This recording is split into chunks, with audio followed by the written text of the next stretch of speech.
The mics are hot. You're live. Good evening, everyone. This is the November 18th, 2024 meeting of the Fire Station Building Committee. It's 5:30. Call it to order. I ask, this is being recorded and being broadcast right at the moment and will be posted. And I ask if anybody else is recording. Nope. Okay. First item on the agenda is to review and approve our previous meeting minutes. I know Heather sent them out. If there's any discussions, questions, corrections. Well, I move to accept the meeting minutes from the last meeting, yeah, we have. fourth, I guess. Yeah, have a motion. Have a second. Second. All those in favor? Aye. Aye. All those opposed? To vote. Move on to our presentation of our updated plans from Tecton and all the comments from last time and the reshuffling and stuff. So have at it. All right. So, where we left it at the last building committee meeting was basically taking the plans that we had and doing one of these with it. Move the second floor down to the first floor, move the right side of the building over the left side of the building, and come up with a plan to deal with the extra unallocated space that was originally planned for the dispatch center. There were also some comments on the site plan, and we've updated the exterior renderings, taking into account some of your comments. The building mass has changed significantly, taking off portion of the second floor. So we'll go through that. I'm going to go back and forth between PowerPoint and in a PDF, so we can zoom in on certain areas as we walk around the plans, and you can actually see them on the screen. But this will certainly be a more abbreviated presentation last time. Hopefully you have some good conversation out of this, and we'll go back and make any necessary revisions as seen fit. So this is the updated site plan.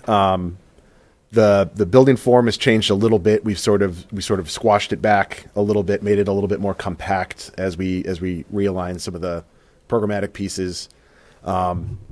We did add a dash area that showed the hypothetical future expansion of the police station here.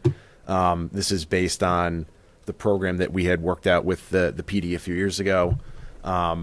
Basic front entry to the south of the building, sally port off to the back, and some support spaces. So we'll keep this in the plans moving forward so that it's readily apparent where that was originally planned to be.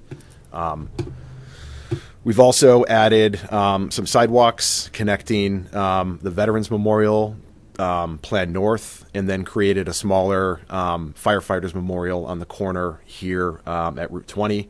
A couple of flagpoles there, a small space for a memorial to be constructed, really helping anchor the site on the corner there, on the public corner, and draw you in as you come down Route 20 and into the site itself.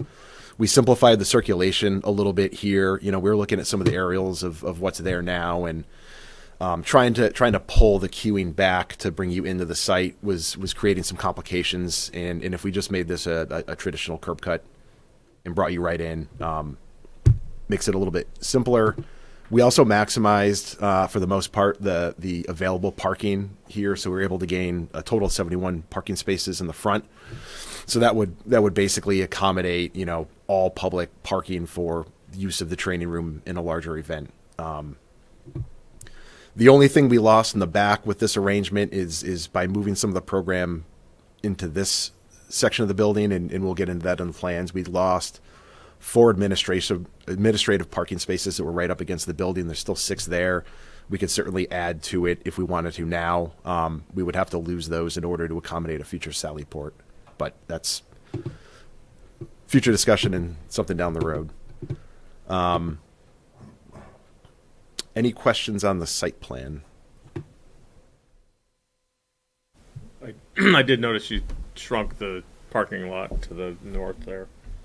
Yes. Yeah. We also, originally I think we were showing some 20 parking spaces. We were maximizing the available parking spaces here, reduced it just to 5, gave back some green space. Okay. Yep. And then we also increased the grassy buffer here, this island between the return route for apparatus and staff vehicles and those 5 parking spaces. So before there was kind of a 2-foot strip. Now it's a little bit more substantial. Matt, on the Route 20 side, with that memorial on the corner, is there going to be like a heavy guide rail there or something? Yeah, we can put in some some vehicle protection.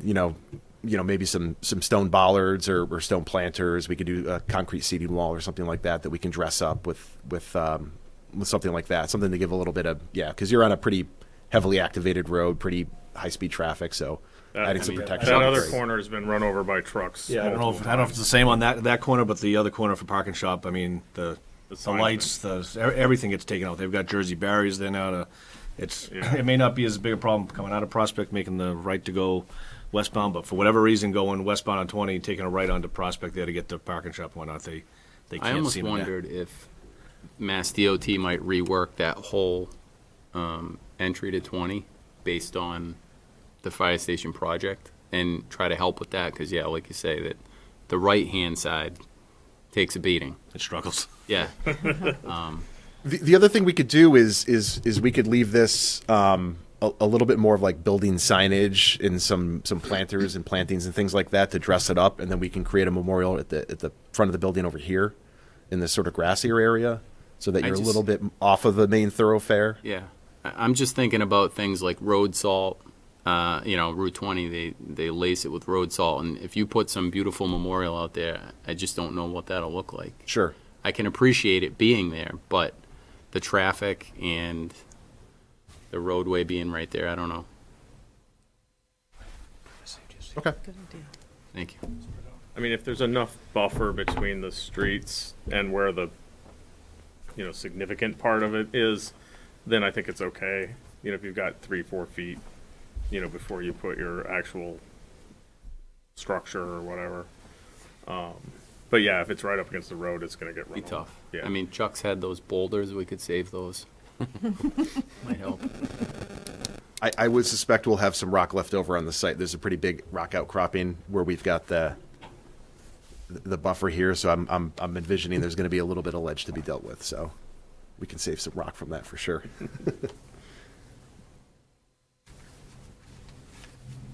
I do like it on the corner there because of the visibility. Like the one thing when we were looking at it before about like, does this look like a fire station?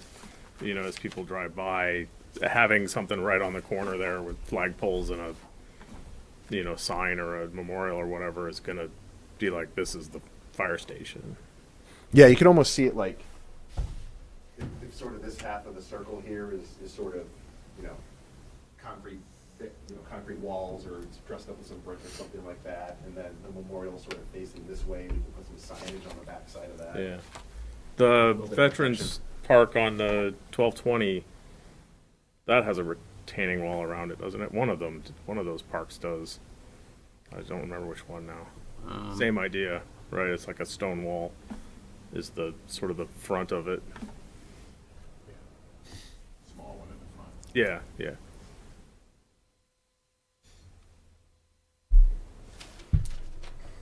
Okay. Jump into the plans now.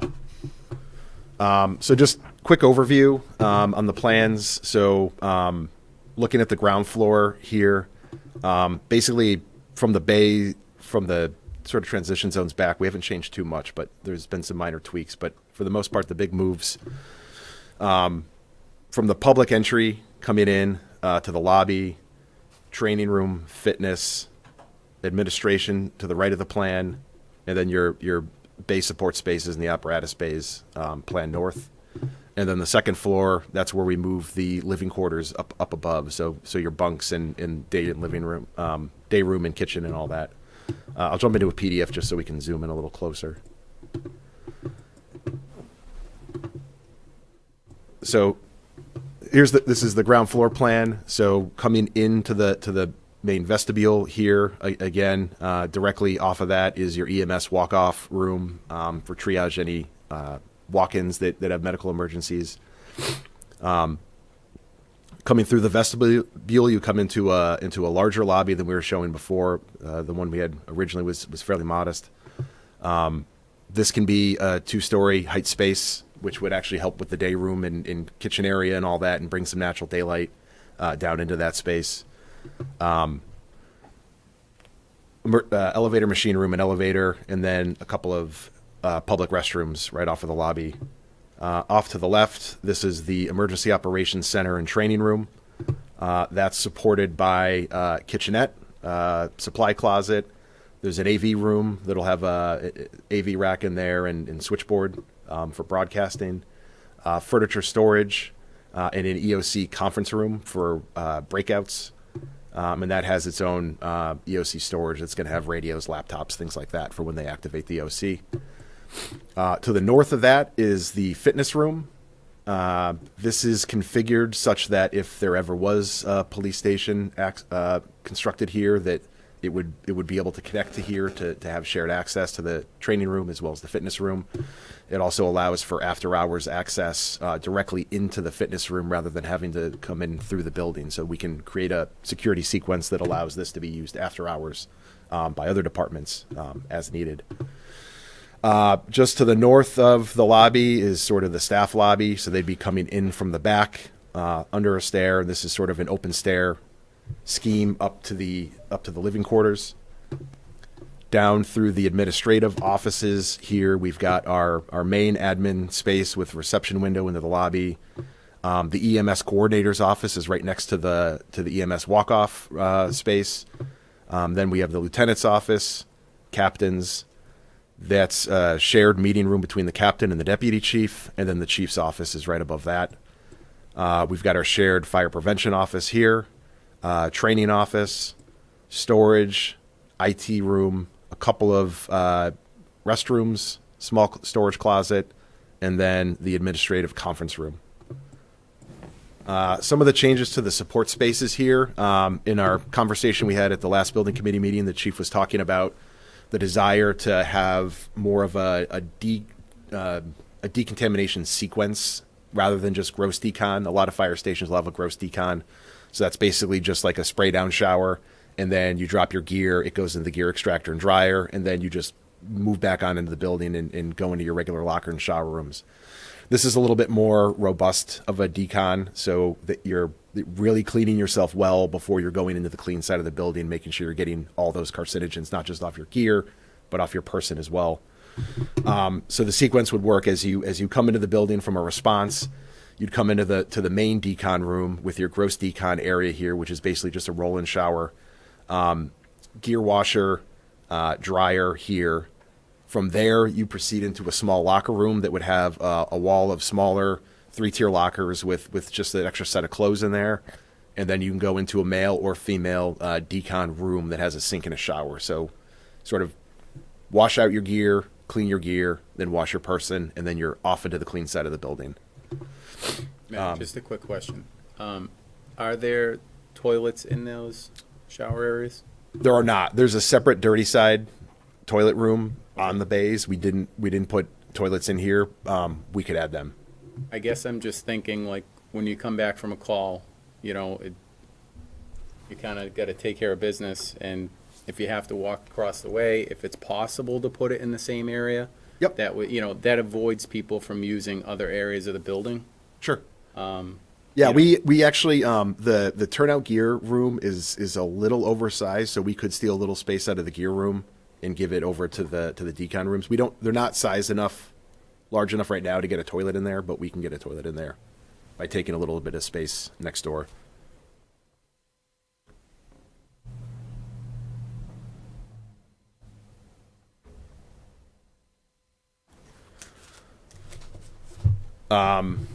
Next to that, to the left, we've got our turnout gear storage room. So once the gear's been cleaned and dried, it can come right into the turnout gear, into the ready racks and stored for use. And then we've got our transition zone. So coming in from the clean side of the building into the bays. On the right side of the plan, we've got our radio room, our transition area with the small kitchenette and waiting area for mutual aid, and then our EMS supply storage room. Everything to the north here hasn't really changed. We've just reworked the arrangement of the workroom and the compressor room and some of these other spaces to get better access to the mechanics bay. and then we've got our mezzanine up above. So on the second floor, pretty much everything from this line up hasn't changed from the last time you've seen it. We've got stair access over here, and then the open stair off to the back with our elevator. We can have this open to below, down into the lobby, either with some storefront to cordon it off acoustically from below, or we can just have a railing over there and have it as an overlook down to the lobby. The basic arrangement here is a series of bunks around the perimeter. We added one extra bunk for future growth here in the core. 4 separate restroom showers, one of them designated as a female, one designated as male, and 2 non-gendered that can be used by anybody. And then we've got our supply closet, housekeeping space, and then our kitchen, dining, and day room. Because everything off to this side of the plan is a single-story space, we can take advantage of some windows here, some glass here into the day room kitchen area, and borrow some of that natural daylight and bring it into those deeper rooms. We can also do this dining area here as a folding partition so that we can expand the size of the dining room when there's events over the holidays and things like that, so they can bring in some extra tables and have a larger gathering in this space as well. To the north of that is the fire pole access down to the bays, some roof access, and then your electrical and mechanical room up there as well. Any questions on the floor plans? We lost some write-up rooms or work rooms, study rooms for the firefighters that we had on the lower plan. Yes. Yeah. So we originally had a report writing area that was, or a study that was included in the bunk areas. Mm-hmm. So they do have desks and report writing spaces within each bunk. Working with the department, they determined it'd be easier to consolidate that down and do the report writing in the radio room downstairs, so that they're coming right in from calls. They can write the reports and they can do everything there. I know it was a discussion last time, so I'm going to make sure we kept spaces. Yep. Matt, the lobby, I know it's not an illusion, but it appears that it gets wider as you go into the building. Yes. Would it be beneficial for us to try to make that a straight wall so that we could have some additional space on the second floor to make like that kitchen dining area just slightly larger? I don't know how much of a space that is if you square that off. We can do that either way. It's sort of advantageous to have it a little bit wider over here because of the elevator being here and the restrooms. It gives you a little bit more space, so there's going to be a little bit more congestion in those areas, especially when there's a training going on. We can provide additional space for the kitchen and dining area up here, irregardless. I guess what I'm curious about is, say at the opening, at the narrowest point, what is that across? And then at the furthest point, what would that be across? This is like 10, 11 feet here, and it's maybe 14 feet up here. Right, so it's not much. It's not much. It really wouldn't be a big deal for even to keep it the way. I mean, you're talking about that much space. It's not even the width of the door. Also, your exit from since it doesn't go directly outside and it doesn't go right into the lobby, that's your exit discharge for the. Up here? No, on the first floor. When he's talking narrowing it off, you're gonna coming out of the training room. Yep. If you got 72 seats, do you have enough? Yeah. Oh yeah. That's the narrowest point, anyway. Yeah, we have plenty of room for egress out of here. Matt, while you're there in the lobby, can you just explain what the flow would be? That EMS room immediately to the right, like what would the flow of it be for someone coming into the building? For a medical emergency? Any situation, and just you can start with the medical emergency, I guess. Yeah, so for a medical emergency, you basically come right in and right into the EMS walk-off room. For anybody from the general public that would be coming in, you'd come through the vestibule. If we're planning on securing the interior vestibule door, typically in a public safety building, we interlock these so that They can both be locked, but typically the exterior one is unlocked, so that if somebody's coming in from the rain or with a medical emergency, or you're a safe haven community, so dropping off a baby or something like that, that you can do that safely and get out of the elements into the vestibule, and that these would be locked after hours. There'd be an A phone or something like that that you can buzz to the admin or whoever is on call. During normal business hours, if it's open to the general public, these would be unlocked. You come right in, check in with admin, and send you on your way. I would imagine, for the most part, all the doors off of the lobby, normal business hours, are going to be access controlled.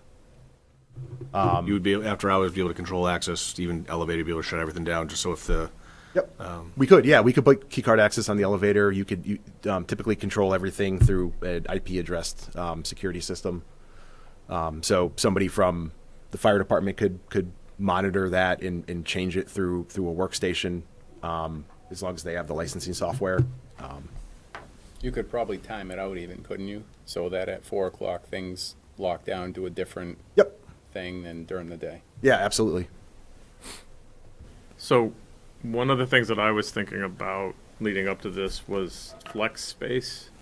And so I wanted to, maybe get some input here. So we don't want to build space that's going to be unused, but I think we need to think about, it sounds like there's an extra bunk. So today, under normal operating conditions, there'd be an empty bunk room, right? Is that what I'm understanding? What about on the office side, the administrative side of that? If, there was another admin role of some sort that needed to be hired, whatever that might be, is there enough flexible space to, I see offices that have like 2 desks in them. I'm just wondering, do we have sort of unused desk areas or an unused office where if we hired, some new I'm thinking 20 years down the road, and there's, you need to have a resource officer or something, in addition to what you have today. Is there enough flex space you could say, hey, we're going to convert an office? You could both answer it. Without losing conference rooms, which is what happens in a lot of buildings. You say, oh, we have to hire a new person, so we're going to take the conference room out, and now suddenly you're, without a conference room. So for the admin space in particular, there's little tricks that we play with the plan throughout for this sort of thing, right? We're showing 3 dedicated workstations in the admin plus the reception window, which you could outfit fully as another desk. The work surface counter spaces here and here are also sized such that in the future they could be removed and be supplemented with a workstation. A lot of the offices sort of have that extra wiggle room built into that, or they've got an extra desk programmed above what is staffed currently because they're based on the future staffing levels. Okay. So like today in the admin, the reception area, how many people would normally be there? Two. Two. So if you look at that plan, the way that it currently works out is, like the admin area, there's 2 now, it's got growth for 1. Right. EMS has 2 desks, it has, every room right there, with the exception of the chief and deputy, has a second desk where, so if it has 2 desks, it has 1 person in it now, if it has 3 desks, it has 2 people in it. Okay. Then that's exactly what I'm looking for then. So, all right, thanks. just sort of build on Greg's talking about 20 years or future out. So I appreciate everything done here relative to sort of consolidating and, moving things around. But I've heard the chief's presentation a bunch of times on the Auburn Street. Had they just done such and such over the apparatus bays, I forget it was the steel or what, that would, could have allowed for a future expansion. Will that one level side have the capabilities or the steel or the components that if 20 years down the road we needed additional space on that second floor? Yeah, so we can do that. It's a financial decision to make now, right? Because there's an increased cost associated with that, but that's not a problem. We can show when we run the estimate what that delta is, and we can make an informed decision on whether that makes sense. So we'll probably have a little bit of upsizing of some of the steel members. We would be doing wide flange steel instead of open web joists probably for the roof structure, and instead of doing just insulation built up over a metal deck, we would do a cast in place concrete roof deck that would allow you to build up in the future. So we could certainly do that. I just think it may be something wise because part of the the message we've heard over the years was when they did the police department site, they didn't think far enough out that it was big enough at that moment. Well, maybe not even at the moment, but it met that needs at that given moment. And then we heard the chief talk about Auburn Street. Had they just done a little more, we could have done more with that building. So I think it's a good selling point to the taxpayers to say, look, we're looking out long range. This is a long range facility. This isn't just to meet the needs of the moment. The design as is meets the needs, but we're thinking beyond for the future so that it wouldn't have to come back. Through the chair, I think Kevin brings up a great point, and internally after the committee met and the conversations that Matt and I had and the deputy, we felt that it was more important to give up that 5,000 square feet of sort of unfinished space in order to shrink the overall footprint, ultimately shrink the cost, knowing and having the plan that if 20, 30 years down the road, if we really needed an expansion, then the voters could consider a second floor addition above the training and the fitness area. So we felt that was a better route versus building 5,000 square feet of unfinished space. And if you really ask me what we would do with it right now, I don't know that I could give you an answer. Yeah. I think that's a great point. I think That'll be a good selling point, like you're saying. Yeah. the philosophy here, which I like having the, whether it's a police station or something else, the, drawing off that like we've thought of expansion, town expansion, by keeping the footprint compact. Here, I think saying we've thought of building expansion for, unknown purpose. We can if we need to, but we're not, building it out right away. Matt, do you mind walking us through the flow of traffic on the second floor in the living quarters? Sure. Just trying to figure out like how the individuals get to the apparatus bays. So yeah, so normal day to day coming up into this space from the parking area is going to be through the stair here and up. If they're coming up from the bays or anything like that, there's the transition zone that's down below this roof that they would come up the stair and into the suite. When responding, if they'd either respond down this stair here and come through the transition zone, or they would come down the fire pole right there, which would land them right into the bays and then into the gear room. And then there's access on the other side, the other stairwell as well to the bays. Yeah. So they'd be able to come in through the transition zone here down this stair.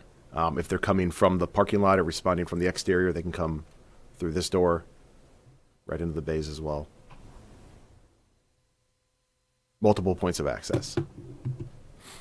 Thank you. Could you go back to the second floor for a second? Sure.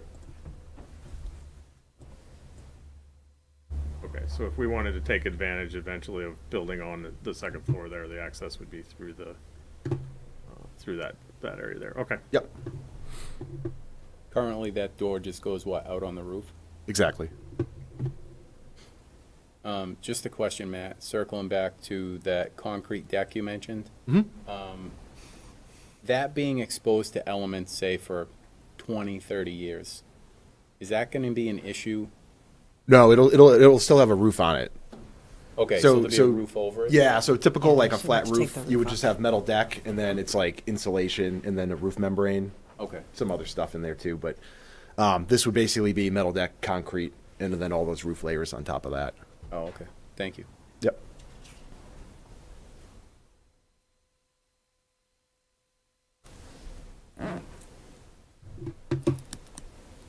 I want to take a look at what this looks like, Sure. or what this could look like.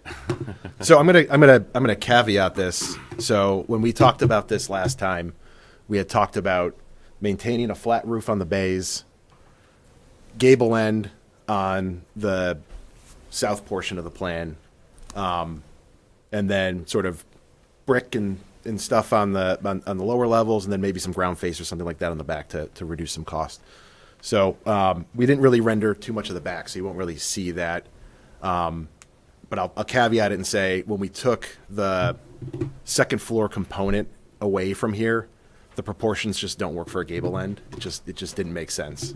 So what we're proposing is keeping a slope a low slope roof here, but it's still pitched and can still be a stainless steel metal roof that gives you that longevity. It just doesn't work as a gable end. Trust me on that one. So this is a view from the front corner of the building as you're coming into the site.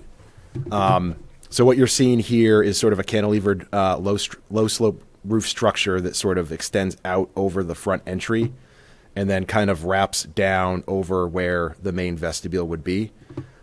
This is sort of it's a linear metal wood look material, sort of warms it up a little bit, but it gives you the longevity of a metal product. It doesn't wear down over time.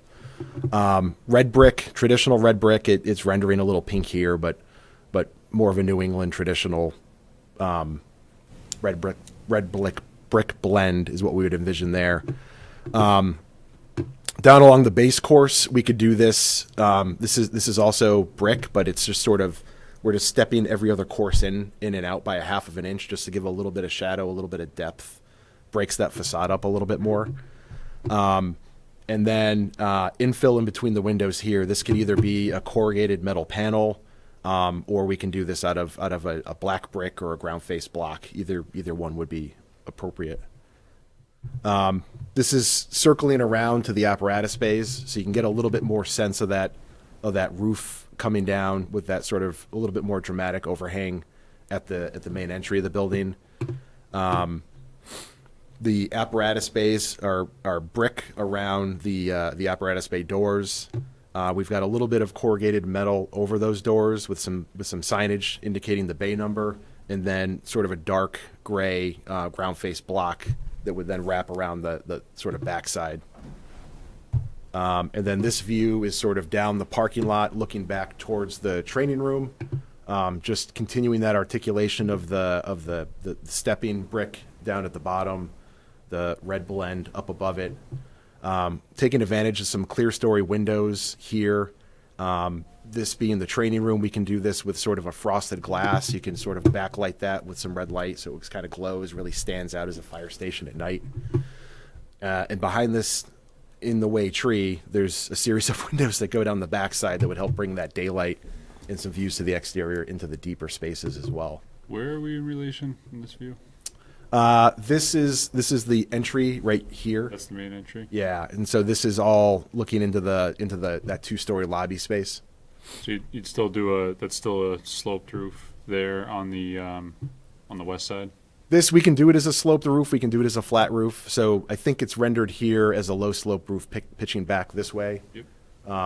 We can do it as a flat roof as well. That's if we just decide to go the option for the future expansion would Yep. be okay.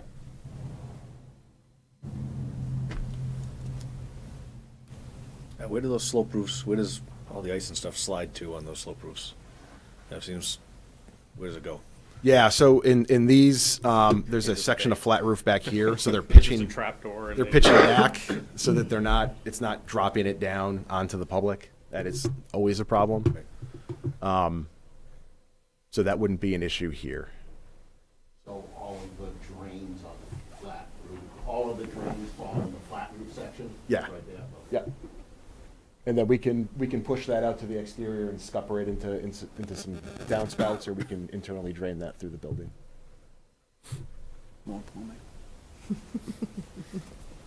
I do like that spot for the memorial though better than the corner. Yeah. I do too. I think it defines it, especially flag And I- poles, the illuminated flag poles, and I think the people driving on Prospect will be able to appreciate it more than people driving down Route 20. In that spot, Kevin? Yeah. I agree. Well, and when you added the sidewalks, now it's something they could visit both things. yeah. Gives you something to look at too.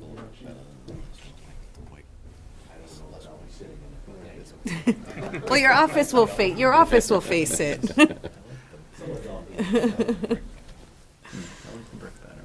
like the roof on the other lot. I like the equipment bay being a separate color too. It just makes it distinct that it's not a in-service vehicle. So, yeah, I like that.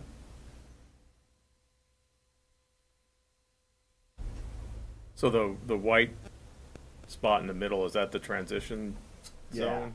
Yeah, so that's that roof access piece. Mhm. It's up here.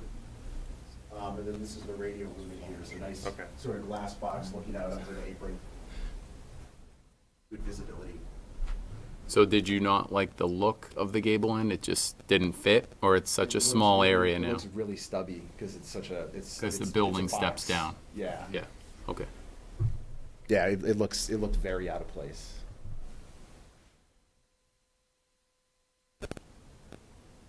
If we decide to build out that space, can we go back to that?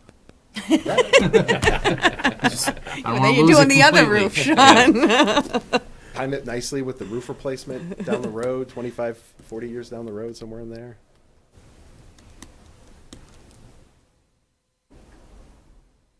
I like the look of it. It's like modern, but yet still classic with the brick and the.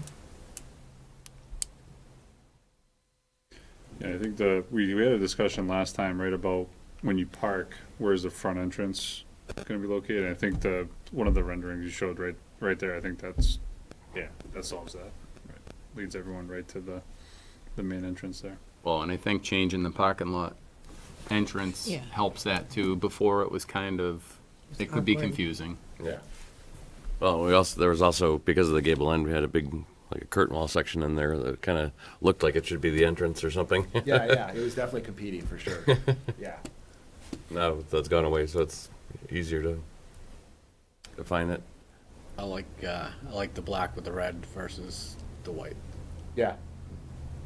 Yeah, it's basically the opposite of what we showed you last time. Yeah. There was a lot of white last time.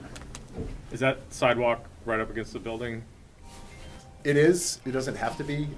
It's Okay. It's a little snug in there, but Yeah. I like that better for maintenance. yeah. For me, You need to have, 3-foot gravel buffer between the sidewalk and the building, so you're not taking your snow blower and whacking it into the building. But Do you pull a lot of weeds? we do. I was a landscaper before. Can we put some bollards in up front so we don't have any vehicles Oh yeah, absolutely. entering the facility, making their own entrance?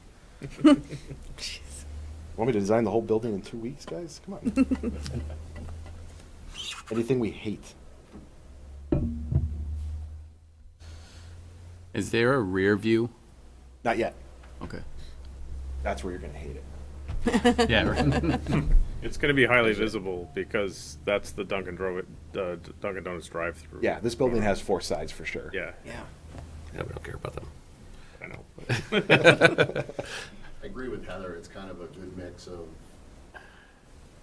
old school brick, but with kind of a modern feel, like in the car dealership, realm with some of the way that their architecture is, like, even just the pitch roof, like, it's not flat, but it's, kind of a more dressy, flat roof, with the pitch, so. Is there a reason for the gingerbread framing over top of the roof access area? In the white area back there? I was just curious. I don't. Yeah, I think it was. I think it's just more just an element, within the composition. Could it be something different? Yeah, for sure. I think having it visually distinct, though, helps divide the... Well, yeah, but you could have it not there and just have a high enough parapet rail. I mean, that really not, other than creating some boxiness around it, there's no other reason for it. Right. Yeah, because this is basically curtain wall without glass, more or less. It's a frame, right? It's open. Expense. Where's the mechanical equipment gonna be? Mechanical room. It's back Right behind that, behind Yeah. this. Okay. down the, going back along the building. Where all your water and snow is gonna pitch to, right to the mechanical spaces. It'd be hot in there. So all the HVAC and all that, all those units, rooftop stuff will be in that space? It depends on how we detail the system. We've been doing these more recently. It's been going more heat pump and with a dedicated outdoor air system. So the DOAS unit is going to be your big unit that's going to be on the roof. we can, put that over the bays. We can put that on, I'm hesitant to put anything, over, if we're really going to plan this as a future build out, I really don't want to put any mechanical equipment over any of these roofs because it's just one more thing you're going to have to deal with when it comes time. So, so for the most part, the DOAS unit and some fans are going to live on the roof, and then all of your, a lot of your other units are going to live within the building, and with the heat pumps, VRF cassettes like in every space and things like that. So there's not that much that goes into them anymore. So it won't be too bad. But I would think for a building of this size, you're just going to have one DOAS unit for the building. Yeah, what's DOAS stand for? Dedicated outdoor air system. Thank you. Supply. So, it uses when it comes time to do all the mechanical programming, we'll go through a series of different systems that'll work for the building. We like this system, especially for public safety facilities, because you're not recirculating any air within the building. It uses a heat recovery ventilator to recapture the heat that's being exhausted, and condition the air that's coming in. But ever since the start of COVID, we sort of tried to get away from recirculating air as much as possible. In a fire station in particular, it even makes more sense because you're not recirculating and having to deal with MERV filters all over the place to get carcinogens out of your recirculating air and things like that. It's less maintenance at the end of the day in a healthier building. What kind of pool weeds?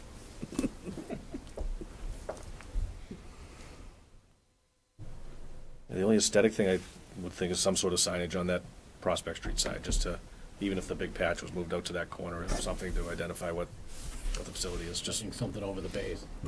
yeah, something over the bays too, but, even if we're directing the public towards, from that side, what are they, I like the patch on the corner idea. just, yeah. Big, Well, I mean, big patch on the corner, yeah, the left corner there. Not where we have it. No, I like it No, there, both. too. He's saying both. Maybe different sizes, All right. smaller. Patches everywhere. Yeah. Inside the building. I mean, if you move the memorial, do you want a you've got Maltese the cross option on of the a signboard on the corner too. Patch here. No Maltese cross anywhere. On the 20 corner? Yeah. You could even incorporate some type of an arrow below it. So, I mean, not trying to be too obvious, but if they see the patch on this side, I think that can be confusing. I think if we incorporate the memorial here, then I think we can rework the landscape that it is even more apparent to bring you to where the entrance is. So I think we can guide that sequence a little bit more through the landscape. Well, because there's no need from the front of the bays to go along the front of the building from an operational standpoint, right? You would just go through the building. So if if you're preventing pedestrian access going along the front of the business part of the building over to the bay side, then that would pretty much, I think, dictate where people would end up having to go.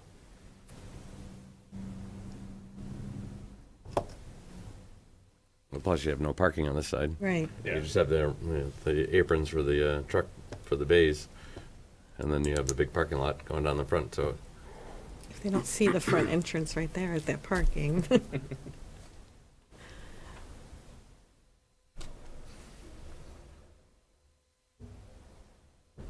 Matt, for the fire personnel in the room, are you guys happy with what is there? Is there anything that, I know you guys are the experts in terms of what's there in terms of space and, I like the space, I like the layout, the design, looks good.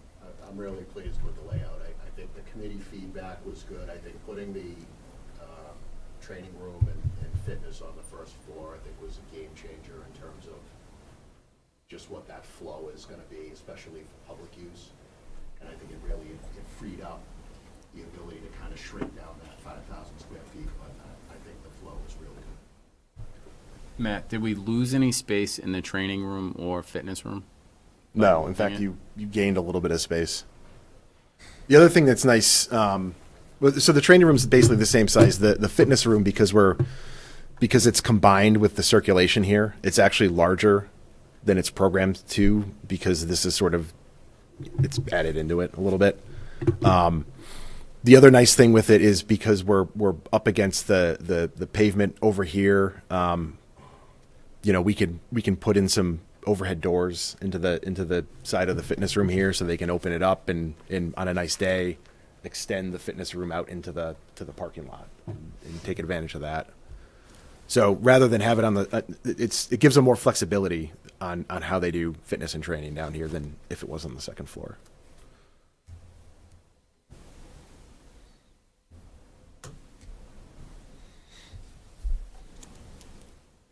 Looks good. So through the chair. So I know the next item on the agenda is to discuss the next steps with the OPM. So as we look at the calendar, the RFQ is gonna hit the central register on Wednesday. The deadline for proposals to be back is Friday, December 13th at 11 a.m. So if the committee wanted to try to pull off interviews before Christmas, you would have to look at the week of the 16th to conduct interviews, which would then allow sort of that Christmas break, depending on when it was in the beginning of the week. We probably realistically wouldn't be awarding a contract until the week after Christmas, probably between Christmas and New Year. Award a contract in order for somebody to start very early in January. But as we look out at what the committee schedule is on the every other week, I'm interested to hear, and I'm sure Matt's interested to hear from the committee, like whether it's the floor plan, the exterior, do we love it, do we hate it? What do we want him to go back to the drawing board with? Because the committee may have only one more meeting between now and when we bring the OPM on board. And when the OPM comes on, we want to be able to turn this floor plan over and the exterior drawings over so they can immediately get to work on their piece, you know, Yep. in order to start. So some feedback for Matt tonight on, you know, are we way off on what we were looking at on the exterior? You know, the interior, so I think some, you know, committee feedback tonight on whether or not they're going down the right track is important. Do we know the square footage of this building? The way it sits? We do. 31,000. Is that what it was? Yeah. Without, yes, because it was 36 and some change with now the 5,000 square feet. Yeah. So it's about 31,000.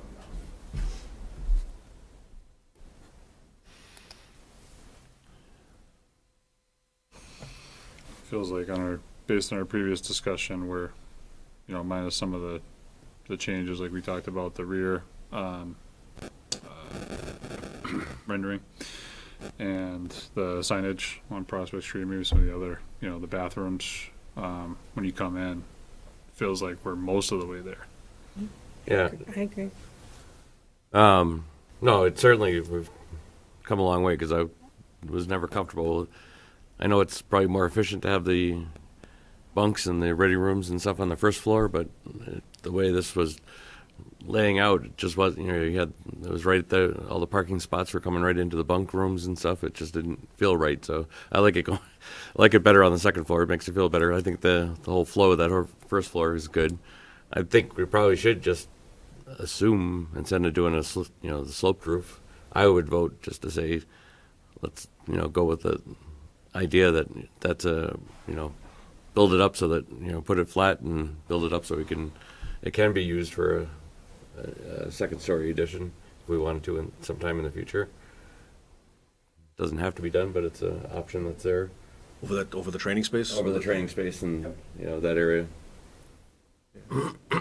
I really like the public-private split, like we talked about, you know, like, I think middle school is the best example of that in recent construction, where it's, you know, gym and cafeteria auditorium on one side and classes on the other. We've got the same concept here. I think that really works well for just the overall flexibility you're going to have with that facility or the town in general to say, hey, you know, either as an emergency operations center or it's just we need to have a big meeting, you know, or we want to do a presentation on something and being able to say, hey, we're going to have it here and you know, the public can access that without mucking up the rest of the operations on the other side. They'll be pretty much tucked out of the way. So, yeah, I think we're on a good path there as well. And the suggestions about the bathrooms in the decon space would help. I mean, I think that, Northbridge had a And the pretty good toilet. layout, with the, toilet facilities within those, areas with the showers as well. Just functionally, I think it'll work better for them. Yeah. Is there a way to do like a cost analysis on building it the way it sits with that future expansion in mind versus just building it as like an open space off the back?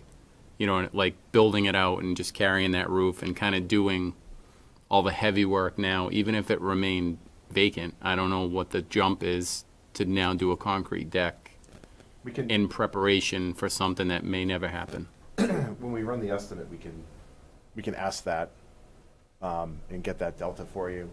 I would caveat it with, that'll be giving you your upfront costs. There's gonna be an operational cost between now and when that gets used. Because you're gonna have at least emergency lighting in there, you're gonna have to condition the space. So there's gonna be maintenance and things like that, and paying to heat it and cool it. Not to the same extent as the rest of the building, but you're gonna wanna keep it 55, you're gonna wanna keep it below 80. So there's a maintenance piece that, It's that I potentially can't capture. open to the lobby, depending on how you do that. If you frame that out, that second floor, you have to make a decision on the two-story lobby and how it would interact with the second floor. My thought on that point is I think we're right back in the same scenario that we were with that additional 5,000 square feet. If we were to build it out now, and we were asked, well, what do you think that future use is? I think we're hard pressed at this point to say what it is. So I think the prepping of the deck, in the event that it could happen 30 years from now when that need is known, I think, because again, even with that build out, ultimately we're looking at, it's going to raise the cost of building, and I don't know that it's I mean, here's the example I always use on, we're not sure what a future use could be, but we have to plan for it.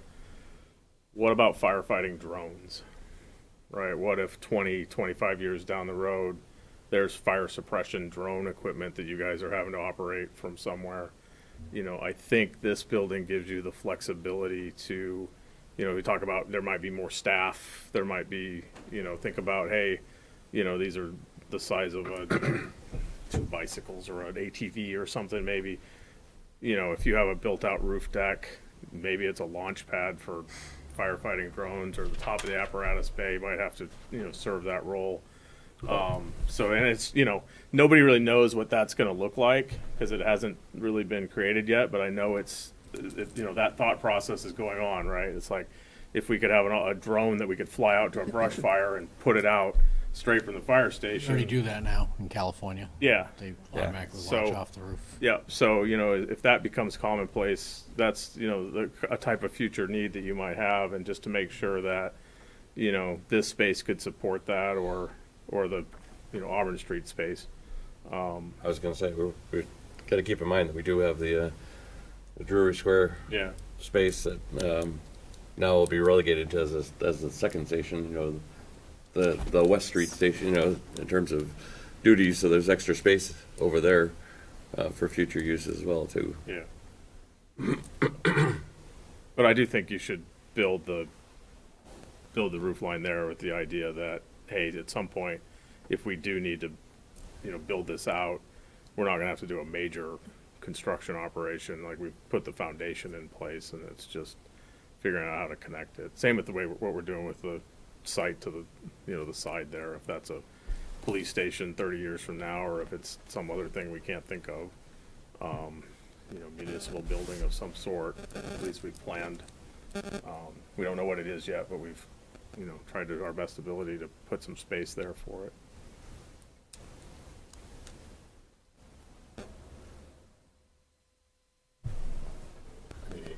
to Sean's point, it might be an interesting number to know, but, you know, I think at this point, we're looking to sharpen the pencil in any way we can, and I just view that as an added expense. It's probably a good number to have when we're talking about how we arrived at what Right. we've decided, right? So, because that will be a question. Somebody's like, well, why didn't we build it out? And if we have the number, we can say, well, because it adds X, Y, Z to the cost, and we decided that we didn't know what we'd use it for, so Well, when we we cut talk it. about Drury Square, for $4,000, they opted not to put the heavy steel in, Well, or I'm not something talking like about that. the heavy steel, and maybe I misunderstood you. I think we should absolutely prep that roof for a second floor addition. I thought you meant actually erecting walls and building out the second floor space. I think all of it. I think it's all good numbers to kind of know, like, all right, if we just did the blank space, this is what it would be. And if we opt to do just a roof without the potential expansion, what is it? And then the added cost of doing that concrete deck and what that means. Yeah. Yeah, when we run the estimate, we can get that. It's no sweat off my back to get that pulled together. And I know it won't be exact, but at least Right. if we had an idea, well, now we can weigh out, what makes the most sense. Through the chair, I think any numbers are good, so that when they ask the committee, well, what have you done? We'll say the first option was this and had 5,000 extra program space, and we asked them to readjust, and that was a cost savings of X. And then but we asked them for put this extra steel in, which was a little bit more, but it looks for the long term. So it shows sort of multiple fronts where the committee Yep. is actually looking at this, for not only for the firefighters but for the taxpayers as well. Yep. So I guess shortly after January too, right? We got to start the whatever campaign you guys need to engage on for selling this to the public. So what else do you need from Tecton to support that? Visual aids. And again, I think that's, I think we could probably partially answer the question tonight, but I think your work with the OPM, looking at just going through that value engineering exercise and whatever their input is, I think the town is going to want, and we really never, even with all of the projects that we potentially pitch outside of actually getting that $78 million quote, we've really never given a number. We've avoided it, which I think is a good thing because it's not a speculation of what a number is.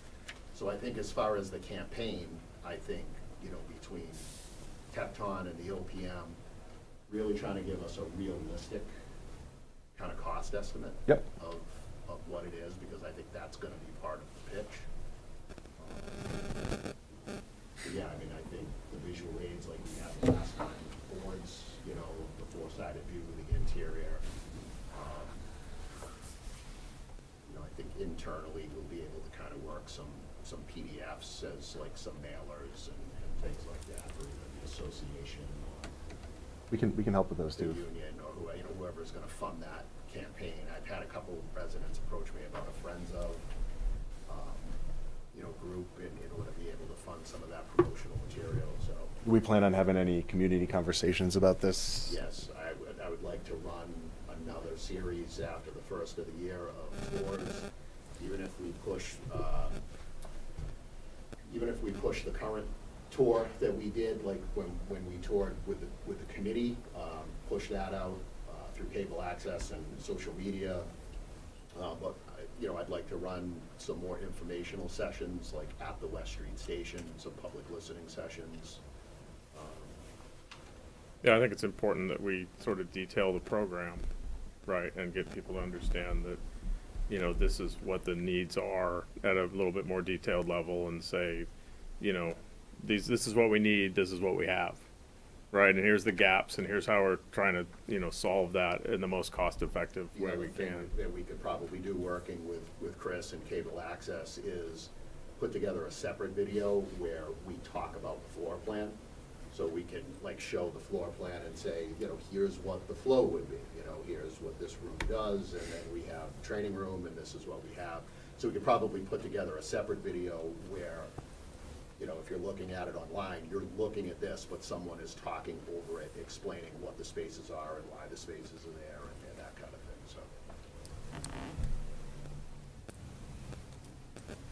thing, so. Through the chair, I mean, I think Matt's gonna have, in his company, is gonna have lots of experience on projects that have done well and what taxpayers have latched onto, whether it was more the visual side, was the financial side, was it the operational side, and then, you know, the chair and those folks that did the schools previously, you know where some of those projects stumbled and where they succeeded, and ultimately, you know, why some of it was timing and things of out of your control, but I think you've got that experience through the school side of how Yep. we got to be where we are, so I think we rely on the experience and the experts to help us along with that process.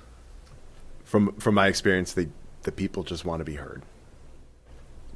It's when you go to town meeting, they're like, "This is the first we're hearing of this," and I've never had a chance to give my input. That's when we've seen projects struggle. So, all those things you laid out and more is how you sell a project. You gotta really meet everybody. Multimedia, you know, update the project page, get out on Facebook, get people into your buildings and touring, get the message out. And we'll want to do some public comment sessions, even though often they're not well attended, but we'll at least want to do a couple and say, hey, we're gonna.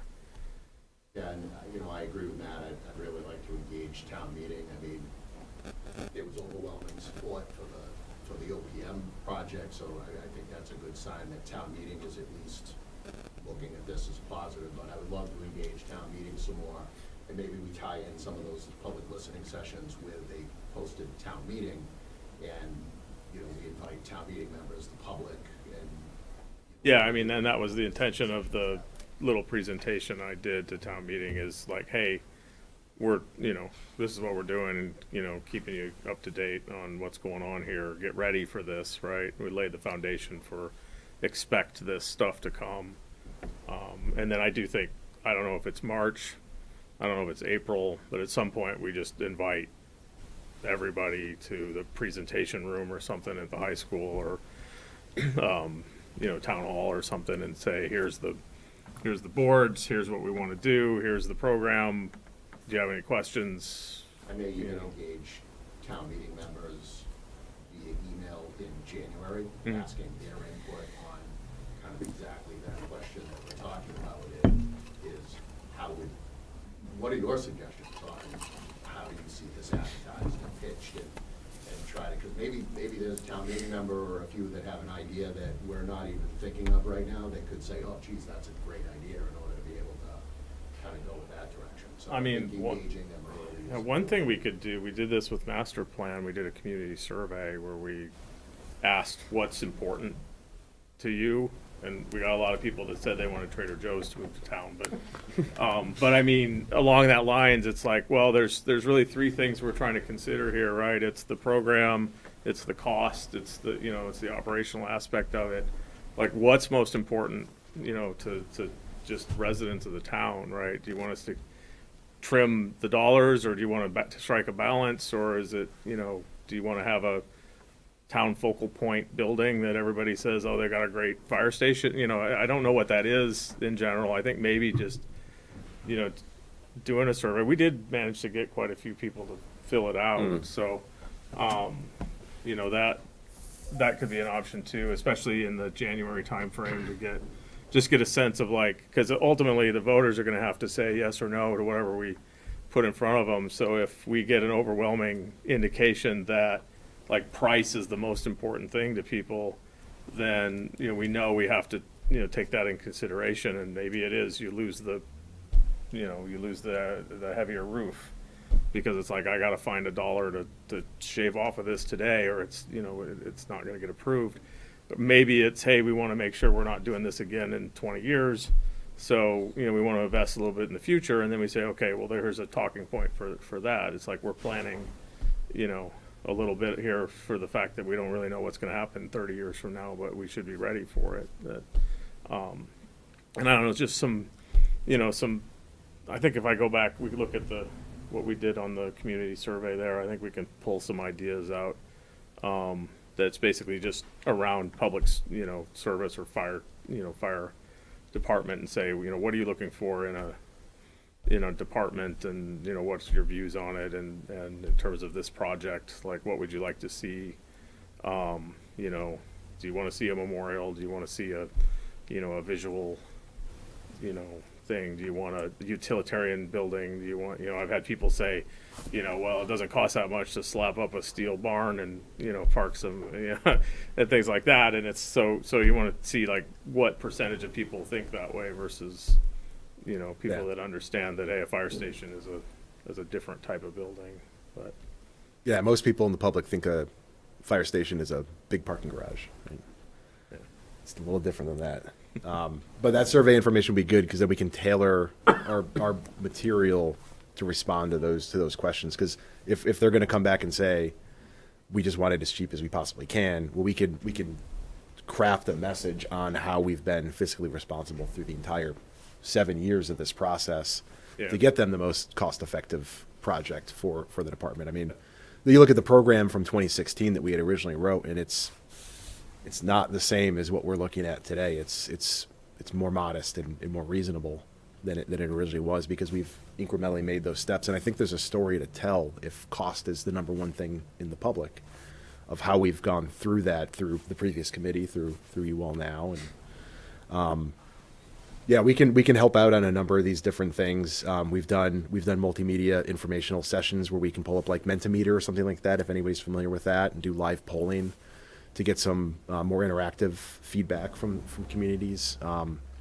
We do a lot of this quite often, so let us know what you need assistance with, and we'll help actually, I prepare think the material. best example from the community survey is we asked about housing and what types of development people in town would like, were, pro or con against, and just, in terms of like apartment complexes, duplexes, fourplexes, bungalow communities, that kind of thing. And we got a bunch of, pretty good information that was able to guide, what the recommendations should be for, a housing plan. So I think we could do something similar on this. Yeah, just through the chair, I know the chief has scheduled over the years like a multitude of open houses that have been not greatly attended, a lot of them, but maybe we identify, instead of having people come to us, we identify where the people are and go to them, whether it's, I'm thinking Auburn youth basketball, on a Saturday morning at the middle school, there's 300 plus kids with their families and grandparents, and even if you get a couple residents to sit in the lobby, and maybe not have people in person, like Matt just mentioned, you can create some presentations that run on a freestanding board, and maybe there's somebody there that stays and answers questions while other people are watching. Like, I think it's going to have to be a lot of one-on-one sales pitching. That's a great point. Uxbridge did something very similar. They reached out to all the civic groups, and they took invitations to those civic groups' meetings. So like you said, we went to them, and in talking to the fire chief at the time when he was there, he goes, sometimes I was talking to 3 people, and sometimes I was talking to 30. He said, but they thought that was successful by reaching out just to all the civic groups and saying, hey, we'd like to come to you at your next meeting. We've had good success with that too, like fairs, things like that. Like, it's not the season for it, but if there's like Winter Carnival or something like that, those are always great ways to just set up a booth. We'll come. We'll I'll be there on a Saturday. I don't care. We just did it for Munson for first night out or National Night Out. Well received down there. So let us know if there's any large community events, and we'll show up. Well, you've got the tree lighting coming up in a couple weeks. I don't know, slap something together. They're going to be right there at the station. Yeah, I get, I guess it depends on, how quickly we get some renderings or whatever, but that's certainly an opportunity to maybe have some boards like in the Yeah. thing. Yeah. You don't have any monetary parts of it and stuff, so it's a little.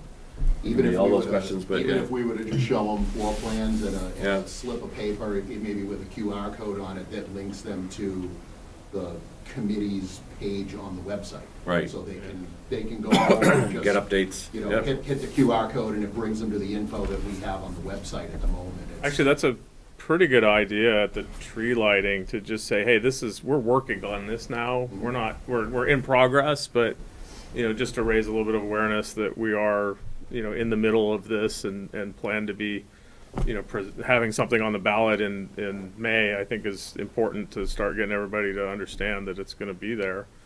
It could just be a one sign that has a couple floor plans that you blur the edges or something to make it, conceptual instead of, yeah. There, QR code on a cookie. There you go. Matt, that's December 6th.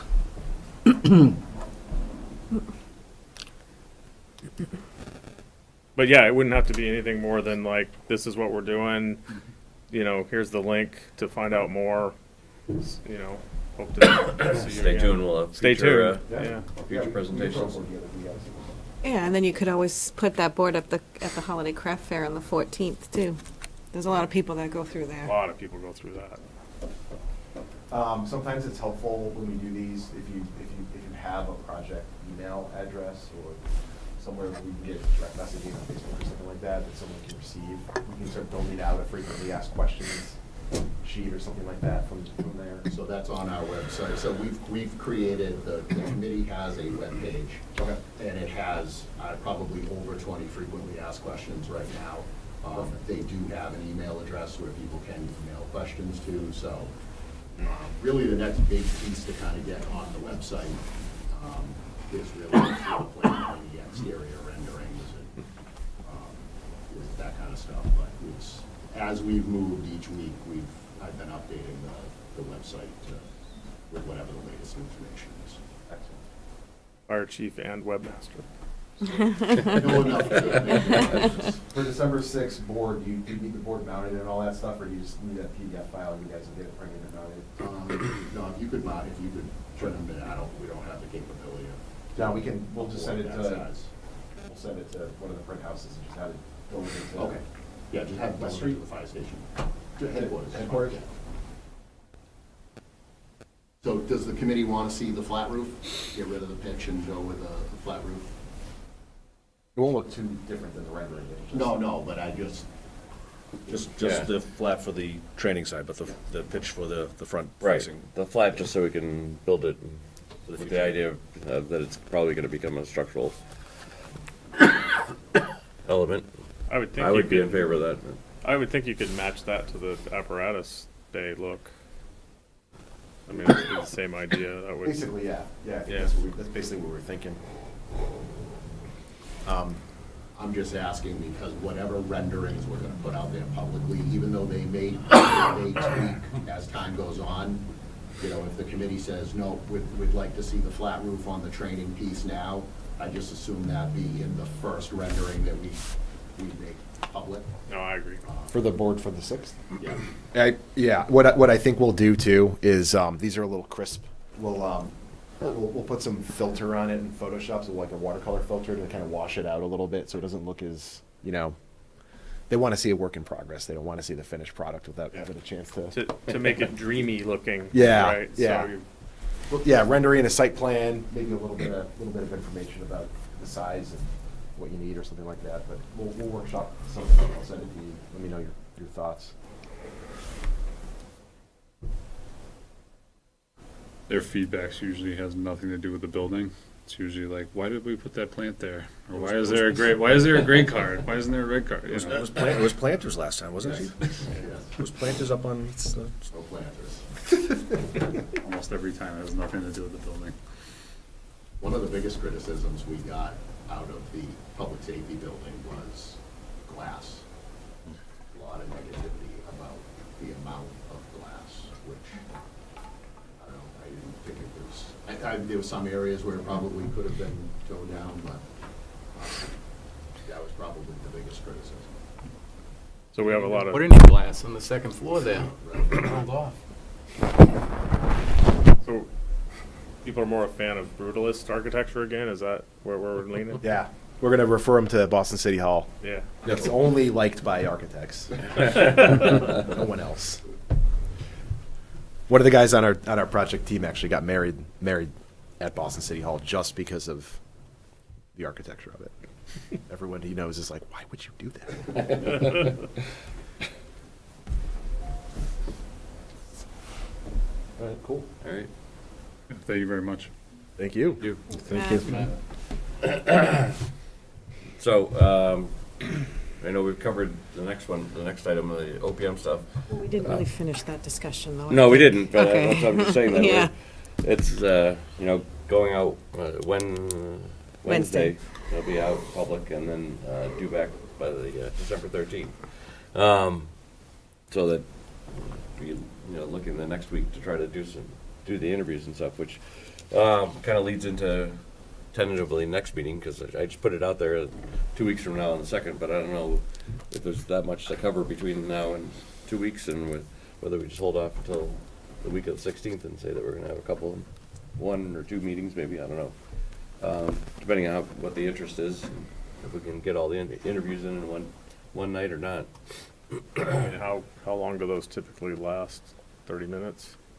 And then I was gonna, It's whatever we wanted to do. I mean, we could make them 20 minutes with 10 minutes of question and answer, or something like that, and each one of them and stuff, and then schedule them in.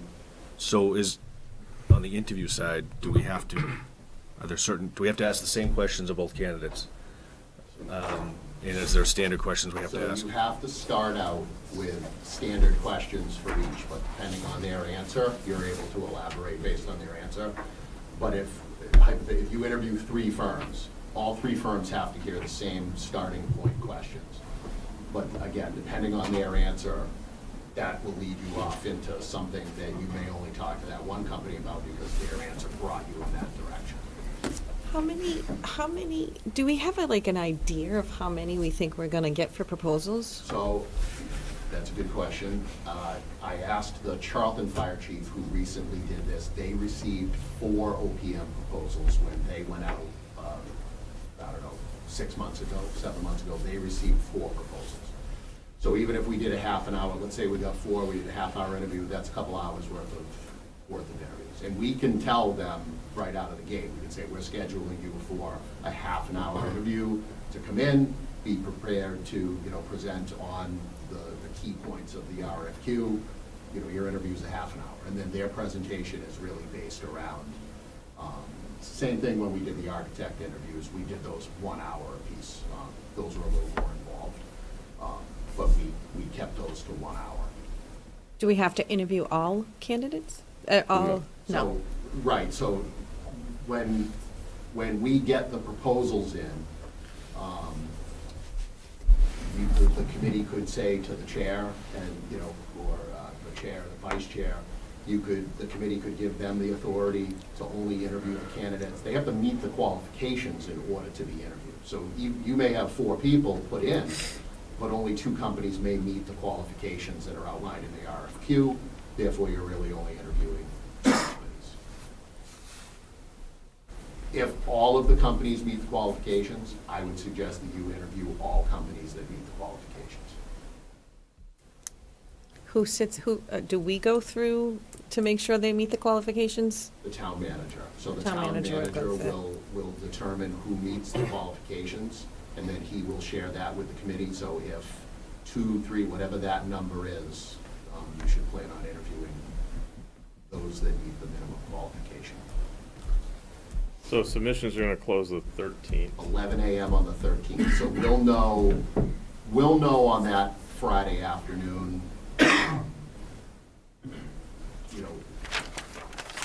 we'll know on Friday afternoon who meets the minimum qualifications, because the way that it's packaged on their bid submission form, really at a glance, we Yeah. can say whether or not they meet. So we'll know Friday how many companies we're looking at. And what happens is when they request the RFQ, they can either pick it up at the town hall or they have to request it through email. So we'll tell them at the time that they're given the RFQ, we will tell them interviews for this will be held on, and we can give them the date and the time of the interview if the committee wants to decide on that. So they know well in advance that, okay, providing I meet the minimum qualifications, I gotta show up for an interview on, Basically the Monday, next Tuesday, Monday, yeah. what that following week. So it's not necessarily dropped in their lap that, oh my God, I gotta meet for an interview. They're known at the time that they get the RFQ that they're gonna have to interview in a few weeks. My only concern is if we get a dozen, if you don't want to give them the date and time, and say, we'll be here for 6 hours. I don't think we- you're gonna get I that. don't know what- We can tell them in the RF, when they we can tell them anytime between the 27th and the 13th. Be prepared the week of the 16th to interview. We don't have to give them that interview date until we schedule them. You know, if it's the 13th, if we do a poll or something and just go 1, 2, 3. But before the 16th, we should establish like when we want to have, you know, I would schedule 4 blocks of time. I don't, you know, it sounds like if Charlton's only got 4, even if we have 5, we're in the realm. Like 4 half-hour. Yeah, you want to Half hour is pretty quick. Yeah, I mean, And I wouldn't do them back to back because obviously they're, you know, maybe 15 minutes between, you know, but I don't know what the group feels about a half hour, but like we went through, you know, it took us an hour to go through a floor plan, which should, but if someone's giving a presentation, if I'm told a half hour, I'm sweating to get through it in a half hour. Well, I mean, from the OPM standpoint, you're looking for the kind of the presentation, who they are, what they're Background. bring to the table, and then a quick, you know, what they're going to do for us and That's stuff. true. So, I mean, it's not as intense and detailed.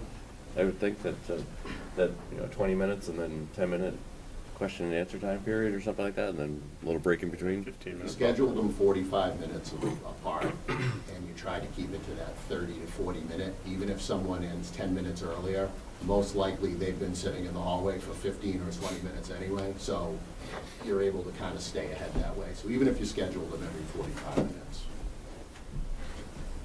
That's a good point. They Yeah. should just come with their project team and Yep. this is what we're going to do. Yeah, that's a good point.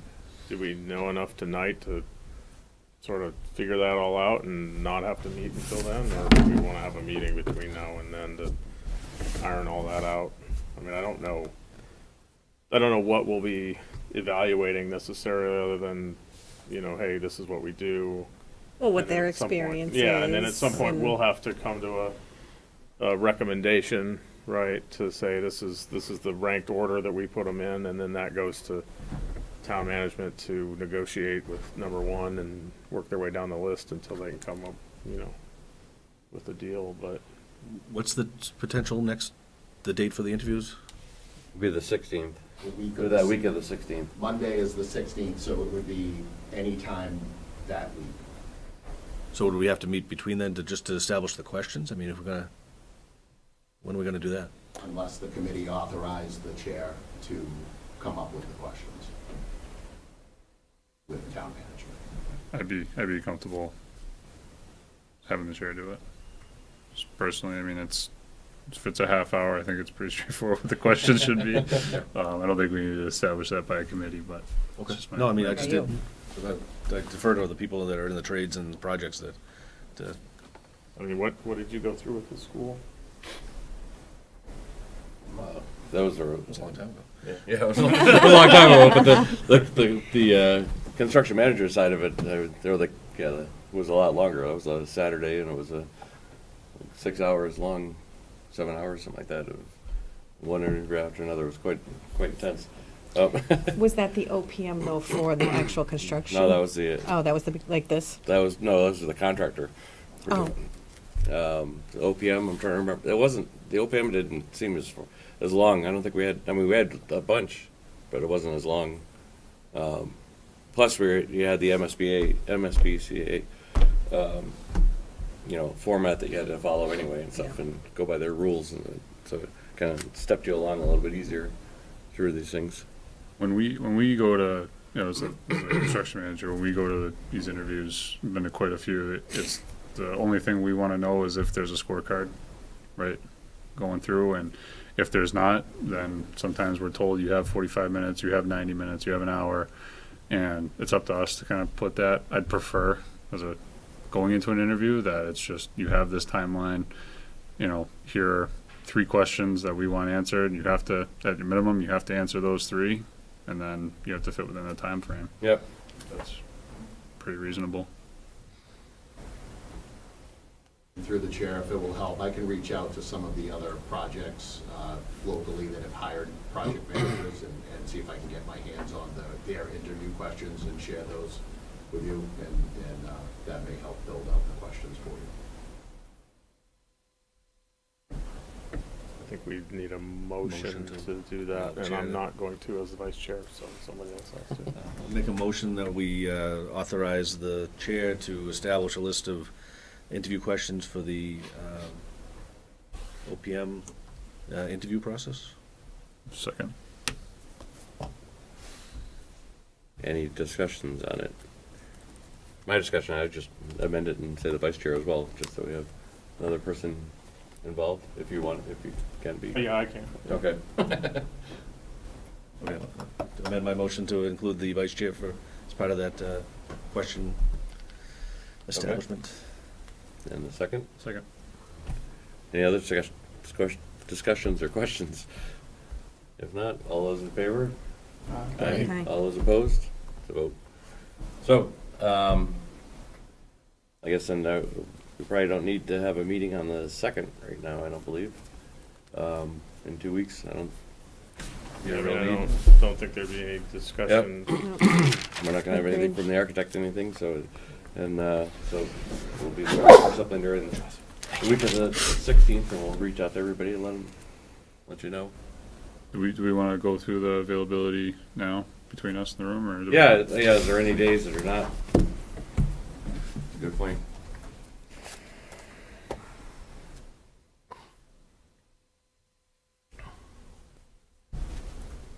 My only unavailable day is Wednesday that week.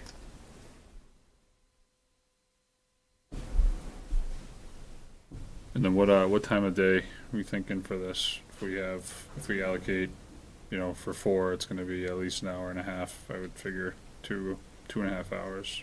Yeah. Blocked out. I mean, I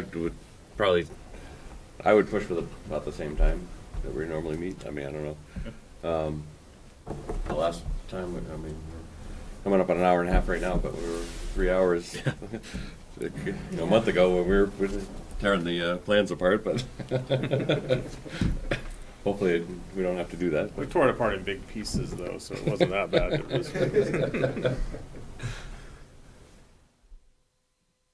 Through the chair, Chief, does it throw a wrench in things if we just get one person that meets the qualifications? I mean, obviously, we'd interview them. You'd still have to interview them. I don't necessarily see that happening, but there is no minimum bid. If only one person met the qualifications, and we interviewed that person, the committee still has the option as to whether or not they're gonna appoint that one person. I don't anticipate that would be the case. I would think that we would at least be at a minimum of the 4 that Charlton received, so I would say that would be the minimum.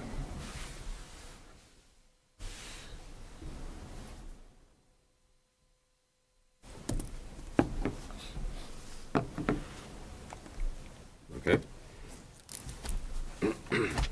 For what it's worth, I've had several OPMs that I know been asking about this project for about 4 years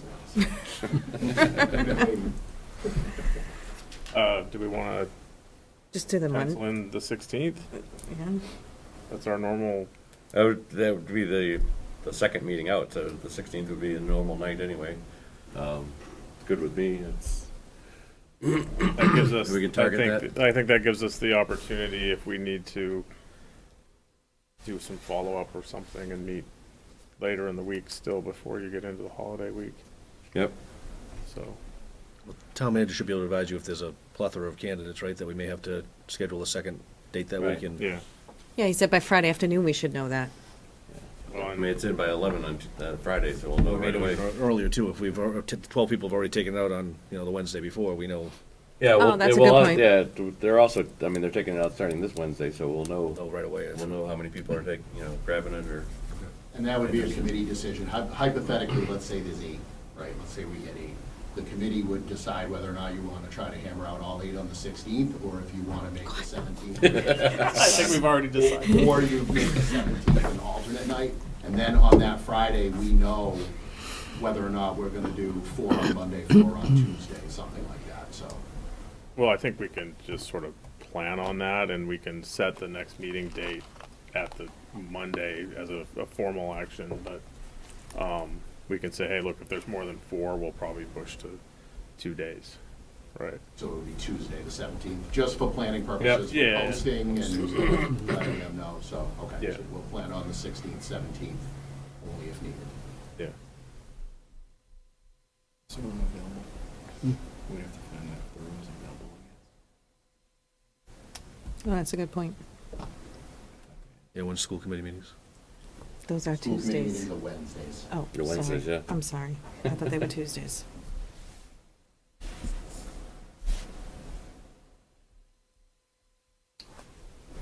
All right. Okay. The only other agenda item was public comment, but since we have no public here, there's no comment. So if there's nothing else, Motion to adjourn? take a motion to adjourn in a second. Second. All those in favor? Thank you, everyone. Thank you.